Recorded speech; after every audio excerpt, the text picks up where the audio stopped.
Merhaba, bugün limon yağı yapıyoruz. Limonları yıkayıp kuruttuk ve şimdi rendeleyeceğiz.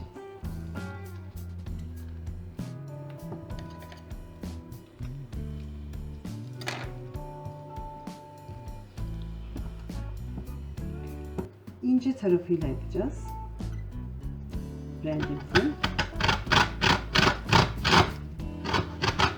Sadece sarı kısımları, beyaz tarafını almıyoruz. Bunu rendelerken orada ben de size limon yağının faydalarını anlatmak istiyorum.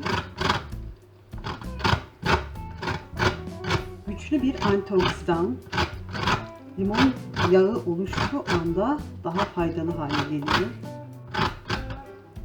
Antioksidan,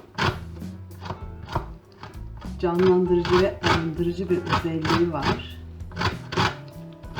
Biraz ses yapıyor ama yapacak bir şey yok. Şu anda amatörce çalıştığımız için. Evet, böyle. Beyaz kısımlarını almıyoruz. Sadece sarı kısımlarını alıyoruz. Limon yağının faydaları sayılmayacak kadar çok. O kadar çok özelliği var ki yani anlatamam. Antibakteriyel ve antiseptik özelliği var. Cilt için çok faydalı. Rahatlatıcı, hafızayı güçlendirici.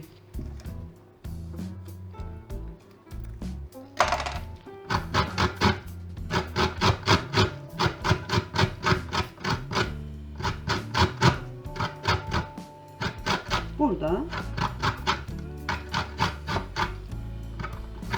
biraz uzun sürecek ama yapacak bir şey yok. Mesela haşereler ısırdı diyelim, sivrisinek ya da bir böcek ısırdı. Limon yağını hemen oraya sürüyoruz. Oradaki sızıyı ve mikropları anında temizliyor. Sızıyı alıyor. Zaten ben limonu çok seviyorum. Yağımızı benmari usulü ısıtıyoruz. Hakiki zeytinyağı. Gerçekten hakiki olması lazım. Marketten aldığımız o rafine edilmiş yağlardan olmayacak.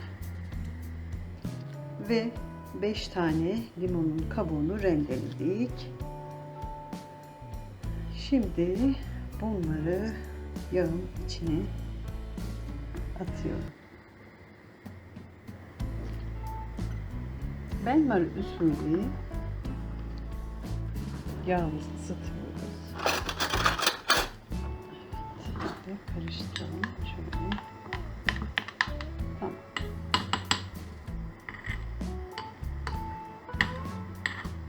Kapatalım. Yağımız hazır.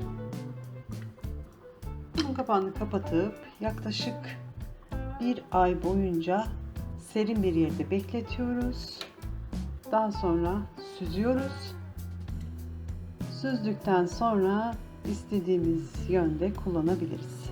Çok faydalı bir yağ, yapmanızı tavsiye ediyorum. İyi günler dileğiyle.